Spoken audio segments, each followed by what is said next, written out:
그런 해라고 하는데 제가 바로 황금 돼지띠입니다. 예, 그래서 제가 올해 돼지띠 우리 미옥주건사님도 그러죠. 예, 우리 김 자장님 맞죠? 예, 우리가 황금 돼지들입니다. 예, 그래서 이 황금 돼지 하면은 뭘 상징하냐면 다산, 또 부, 건강을 상징한대요. 그래서 이 그 돼지가 그 수임 기간이 14일이고 그 다음에 이 보통 그 돼지를 낳으면은 8마리에서 12마리, 심지어는 20마리까지 낳는 돼지들 있대요. 그리고 1년이면은 2번 정도, 아니면 2번 내지 반절 정도 이렇게 또 그 새끼를 낳답니다. 그러니까 얼마나 많은 새끼를 낳겠어요. 그래서 이제 돼지 하면 다산의 상징이다 해가지고 지금 우리나라 출생률이 얼마인 줄 아십니까? 우리 여성이 한 사람당 1명도 못 낳습니다. 지금 무너졌어요. 1도 무너져가지고 0.9 몇인가 돼요. 그렇게 된다고 한다면 지금 우리 사회가 여러분 고령사회라는 말이죠. 고령사회를 지나서 고령사회고 초고령사회로 지금 내달리고 있는 상황이거든요. 그런데 이제 이 돼지해가 돼서 올해는 좀 자녀를 많이 낳겠지. 2007년이 정해년이었어요. 그때는 황금 돼지가 아니라 붉은 돼지로 해였거든요. 그런데도 불구하고 그 해에 5만 명이 더 많이 낳답니다. 그래서 이제 사람들이 이 황금 돼지 해니까 자녀를 많이 낳겠지 해서 지금 웨딩 업체라든가 아니면 분유 업체는 기대를 잔뜩 하고 있답니다. 네. 그래서 올해 정말 많은 사람들이 결혼도 좀 하고 그리고 애도 좀 낳고 그래서 우리의 이 정말 출생물 문제 심각한 문제 해결했으면 정말 좋겠습니다. 그 다음에 또 부 상징이죠. 우리가 돼지꿈을 꾸면은 뭘 삽니까? 복권을 사거든요. 그래서 돼지꿈을 꾸면은 부가 생기고 건강이 생긴다. 이런 것을 옛날 사람들이 믿고 있었기 때문에 우리가 복권을 사죠.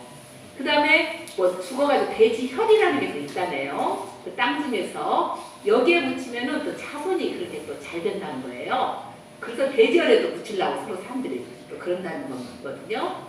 그리고 이제 우리가 이 돼지 하면은 또 건강을 또 무시할 수가 없죠. 왜냐면 돼지하면 여러분 생각할 때 아주 건강해 보이잖아요. 몸도 다부지고 새끼도 잘 내고 잘 쑥쑥 낳고 그리고 잘 먹고 그래서 돼지 하면은 건강을 이야기합니다. 우리가 이제 돼지 하면 여러분들 많은 편견들이 있어요. 뭐 더러운 짐승이다 이런 이야기를 하는데 실은 돼지는요 공간만 제대로 허락이 된다고 한다면 배변이라든가 아니면 잠자는 공간을 따로 구분할 줄 아는 아주 깨끗한 짐승이래요. 그런데 이제 장소가 없다 보니까 오줌을 싼 데에서 그냥 그 사는 거예요. 근데 돼지가 오줌을 잘 싸는 이유는 땀샘이 없대요. 발달하지 않았대요. 그러니까는 오줌을 자꾸 싸면서 자기 그 수분을 조절을 하는 거거든요. 그리고 땀샘이 없으니까 피부가 자꾸 마르니까 자기가 싼 오줌에서 자기가 들무는 거예요. 그래서 피부를 축축하게 하고 있는 거거든요. 그러니까 돼지가 더러운 짐승이 아니라 자기 생리적인 특성상 지금 그렇게 살고 있다는 거예요. 그 다음에 돼지를 우리가 막 미련하다 이런 또 편견을 갖고 있어요. 근데 어때요? 요새 뭐 TV라든가 뭐 자료들을 보면 돼지 IQ가 개보다 높대요. 80 정도 된대요, 개가요. 그러니까 돼지가. 그래서 돼지가 미련하다는 이야기 절대 해서는 안 된다는 거예요. 그리고 돼지 보고 잘 먹는다. 그래서 우리가 잘 먹는 사람을 돼지처럼 먹는다. 이런 표현을 쓰잖아요. 근데 돼지는요, 절대 자기 이상을, 자기 정량의 이상을 먹질 않아요. 돼지뿐만 아니라 모든 짐승들 그렇습니다. 과식을 하지 않아요. 과식하는 동물은 누굽니까? 바로 사람밖에 없어요. 그러니까 우리가 과식하는 사람 보고 돼지처럼 먹는다 이렇게 이야기해서는 안 되고 사람처럼 먹는구나 이렇게 말해요. 그럴 정도로 이 돼지라는 짐승에 대해서 우리가 편견이 많은데 돼지는 절대로 과식하지 않고 미련하지도 않고 더럽지도 않은 그런 짐승이라는 거예요. 그래서 이제 이 돼지해를 맞이해서 우리 고백교회 식구들 정말 건강하시고 또 부족한 거 없이 경제적으로 편안하시고 그리고 또 다산할 수 있는 가정 애를 지금 기다리는 가정에서 애가 생겨서 정말 또 그 생명의 축복을 받으시길 진심으로 바랍니다. 그런데 부를 이야기할 때 제가 한 가지 또 언급하고 싶은 것은 아까 우리 김윤수 장님 기도하셨어요. 우리가 물질 만능주의로 자꾸 부자만 되기를 원하잖아요. 그래서 새해 복 많이 받으십시오. 새해 부자 되십시오. 이런 새해 인사들이 가장 많습니다. 그러나 이 부라는 것은 잘 사는 사람이 더 잘 사는 정도가 아니라 정말 경제적으로 어려운 사람들, 힘든 사람들이 정말 평등하게 살아갈 수 있는, 인간답게 살 수 있는 그런 나라로 발전하는 한 해가 되었으면 좋겠죠. 예, 그래서 우리 김용근 사건을 통해서 하는 곳에서 정말 이 어려운 위험한 현장에서 자기 목숨을 걸고 쥐꼬리만한 얼굴을 받으면서 일하는 사람들이 많이 있다는 것을 명심하면서 정말 그 아픈 곳에, 어두운 곳에, 그늘진 곳에 우리가 마음을 같이 하고 또 그들을 위해 기도하고 그들과 우리의 삶을 같이 나눌 수 있는 그런 한 해가 되었으면 정말 좋겠습니다.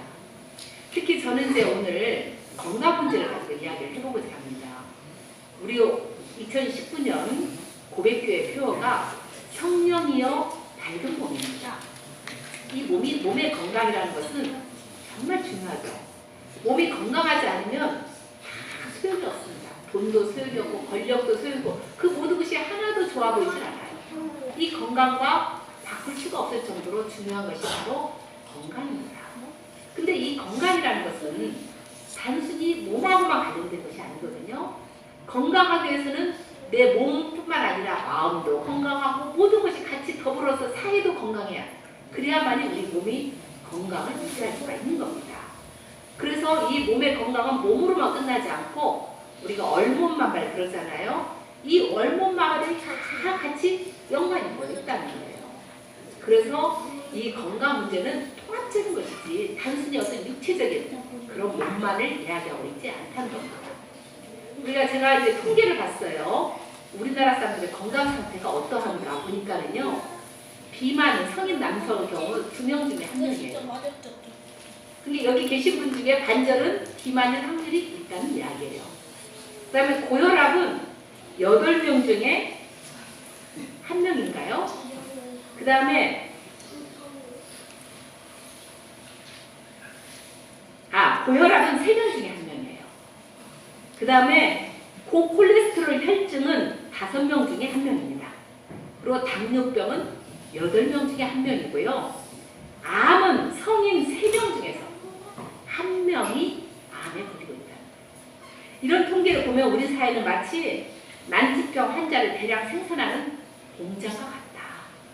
이거 엄청나게 심각한 문제인 거거든요. 더군다나 우리 아까 기도자도 이야기했지만 우리 강신욱 집사님 정말 저렇게 암에 걸려서 병원에 누워있는 모습을 너무 안타깝잖아요. 이런 일이 있었으면 안 되겠다는 거죠. 그래서 제가 올 2019년 표어를 정하면서 열로 정할까 기도하는 가운데 그래 몸이야. 이 몸을 살릴 때 우리의 마음도 살고 우리의 얼도 살고 우리의 말도 살리는구나. 우리가 얼몸만 말할 때 얼맘 몸말 이렇게 하진 않아요. 몸을 가장 앞세우고 있어요. 그건 뭐냐면은 몸이 사는 것이 가장 중요하다는 겁니다. 몸이 살 때 우리가 진정한 삶이 되는 것이고 몸이 살 때 말도 살고 몸이 살 때 마음이 산다는 거거든요. 이것처럼 중요한 것이 없다는 거죠. 그래서 우리가 몸의 문제를 좀 새롭게 생각을 해야 한다. 제가 이제 아파올 때가 지금 2012년도부터 제가 아프기 시작했거든요. 이게 이제 6년째입니다. 제가 그때도 여러분들한테 여러 가지로 이야기를 했어요. 우리 몸의 건강을 지켜서 이런 일을 하면 좋겠습니다. 그러면 6년의 세월 동안에 과연 이것이 제대로 되었을까? 쉽지 않거든요. 우리 생활 자체가 너무나 병에 걸릴 수밖에 없는 그런 생활, 환경 속에 살아가고 있기 때문에 그렇게 하는 거죠. 그리고 우리 현대인의 생활 습관 자체가 바로 이 죽음의 생활 습관에 지금 젖어 있거든요. 이것을 바꾼다는 건 쉽지가 않습니다. 제가 될 수 있는 한 육식을 줄이고 채식을 했으면 좋겠습니다. 그렇게 이야기를 하잖아요. 근데 그것을 마음에 새기고 그대로 실천하려고 계시는 분들이 아마 있을 거예요.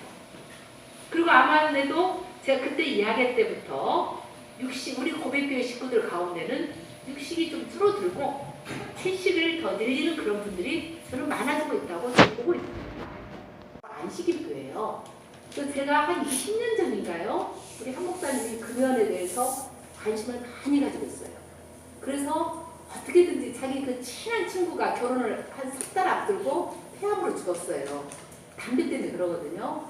그것을 충격을 받아서 이렇게 사랑하는 사람들이 자꾸 떠나서는 안 되겠다. 그래서 그래서 그때부터 이제 담배를 끊으라고 사람들 많이 조명을 하죠. 사람들 되게 괴롭히고 있는데요. 아무튼 이 금연 운동을 제가 가서 교육을 받아왔습니다. 가서 보니까는 중학생 아이들이 이 담배를 펴가지고 걸려서 여기 교육으로 보낸 그런 아이들이 있더라고요. 그런데 거기서 하는 이야기가 담배를 끊는 사람도 참 좋거지만 이런 교육을 받고도 정말 아주 교육이 심하거든요. 그것 보면 정말 담배를 안 끊으면 안 될 것 같은데 이런 교육을 받고도 담배를 안 끊는 사람이 더 독하다는 거예요. 그럴 정도로 이 음식 문제에 아주 앞장서 하는 교단이 정말 안식일 교단 전 참 잘하고 있다고 생각이 돼요. 제가 저번에 한번 몸이 아파서 그 휴식을 하러 간 곳이 바로 안식일 교단에서 하는 그런 프로그램이거든요. 그 사람들은 채식을 당연하게 받아들이고 있어요. 그래서 그걸 생활하고 있어요. 거의 병원에 안 간대요. 아이들도요. 뭐 채식에 대해서 여러 가지 말이 있어요. 그래도 고기를 먹어야지 단백질 섭취는 어떻게 하냐 하지만 실제로 자료를 보면 채식을 가지고도 얼마든지 우리 건강을 유지할 수가 있거든요. 그다 어쩌다 우리 옛날에 어쩌다 명절 때 고기 먹고 전혀 먹지 않았으면 더 좋게 안 먹어도 괜찮다는 거예요. 그러나 먹고 싶더라도 여러분 양을 확 줄여야 합니다. 여러분 건강에 적심입니다. 암이라는 것은 혈액이 탁해져서 생긴 것이 암이라고 이야기를 해요. 혈액만 깨끗하면요 어떤 병도 걸리지 않는다는 거예요. 근데 육식이 바로 혈액을 탁하게 한다는 여러분 알잖아요. 그렇기 때문에 이 우리가 야생동물이 먹는 문제 과식하지 않고 특히 또 그 인스턴트 식품들 과자, 뭐 아이스크림, 빵 이런 것들 보면은요 다 방부제, 착색제, 보존제, 발색제 뭐 이런 다양한 심지어 아이스크림 제가 공부를 해보니까 다 합성료가 30가지가 들어갔어요. 30가지. 이런 걸 생각하고 보면은 애들한테 과자 사주면 독약을 주는 거거든요. 부모님들이 자식한테 독약을 주는 부모가 어디 있습니까? 그런데 몰라서 그런 일을 하고 있거든요. 저는 우리 부모님들이 교육을 해야 한다고 생각합니다.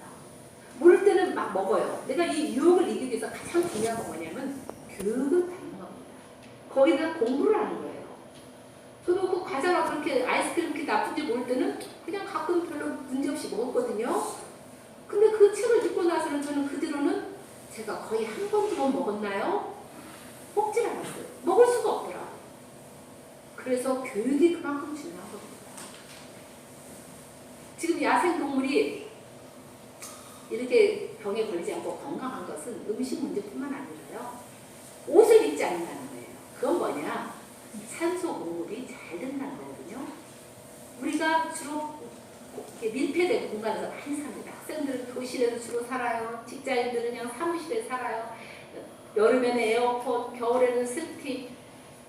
그리고 이제는 우리가 바깥에 나가면 이제 미세먼지까지 괴롭히는 그런 상황이 되었어요. 근데 산소 문제가 심각하거든요. 이게 내 피부가 지금 숨을 쉬는 것은요. 이 피부로도 지금 숨을 쉬고 있어요. 그렇기 때문에 우리가 너무나 밀폐된 공간에 살지 말고 자꾸 밖에 나가서 우리가 미세먼지가 적은 날 피해야겠죠. 운동하고 특히 햇볕을 받고 걷는다는 건 참 중요하다는 거예요. 야생동물은 바로 그렇게 낮에는 적극적으로 활동을 하면서 산소를 충분히 공급받기 때문에 병이 없다는 거예요. 그리고 또 한 가지는 제대로 쉰다는 거예요. 근데 우리 현대인들은 제대로 쉬질 않잖아요. 그리고 밤에도 먹고 그리고 밤에도 늦게까지 있다가 새벽에 자는 야행성인 사람들이 늘어나고 있어요. 그러나 우리 몸의 구조상 실제로 몸은 잠잘 때 치유가 됩니다. 그러면 그때가 언제냐? 이 치유 호르몬이 가장 많이 나올 때가 밤 10시에서 오후 3시까지라는 거예요. 이때 충분히 자면 4시간만 자도 우리 건강을 유지할 수 있다는 거죠. 그래서 이 동물 우리가 산에 가보면 밤 되면 어때요? 야행성 동물 위에는 절대로 활동하지 않아요. 아주 정박강사 하지 않습니까? 막 어떤 동물이 막 떠들고 돌아다니고 뭐 그러고 있으니까 전혀 그렇지 않다는 거예요. 그런 것처럼 우리 사람들도 제대로 쉬어야 한다. 근데 몸만 쉬는 것이 아니라 마음도 쉬어야 하잖아요. 그냥 불면증 환자들 늘어난 이유가 뭡니까? 생각이 너무 많은 거예요. 이 생각을 멈출 수가 없어요. 그 생각은 다 어디서 오느냐?